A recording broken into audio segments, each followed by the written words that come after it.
ভাই তুমি বাড়িতে যেয়ে কি করবা? আমি আম্মুকে বলবো শীতের পিঠা বানাতে, শীতের পিঠা মজা লাগে তো তার জন্য। হ্যাঁ, শীতের পিঠা খাইতে অনেক মজা। আমি বাড়িতে যে আম্মুকে বলবো আম্মু শীতের পিঠা বানিয়ে দিবা। আচ্ছা তুমি আমাদের বাড়িতে আসবে? আচ্ছা ঠিক আছে, তুমি আমাদের বাসাতে আসবে। হ্যাঁ, এখন মাদ্রাসায় গিয়ে কাপড় চোপড়গুলো ভাঁজ করতে হবে তো। ভাই তুমি কোথায় যাও? আমি মাদ্রাসায় যাইতেছি, তোমরা আসো। আচ্ছা বন্ধু, শীতের পিঠা খাইতে কেমন লাগে রে?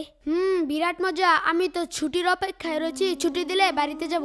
বাড়িতে গিয়ে আমার মাকে পিঠা বানাতে বলবো। আমার মা অনেক সুন্দর সুন্দর পিঠা বানাতে পারে।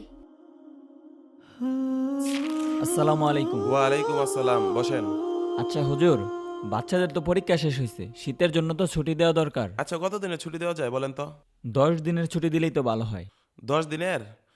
আচ্ছা ঠিক আছে, তাহলে বাচ্চাদেরকে বলে দেন যে ওদের 10 দিনের ছুটি হয়ে গেছে, ওরা ব্যাগটা গুছিয়ে রেডি হয়ে যাক।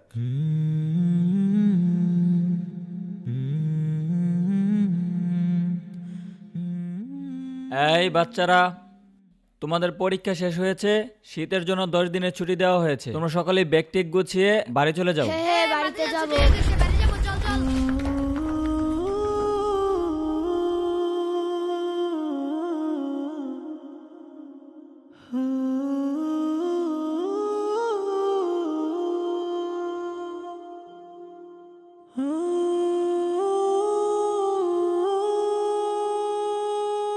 বন্ধু যাইতে হলে আবার দেখা হবে।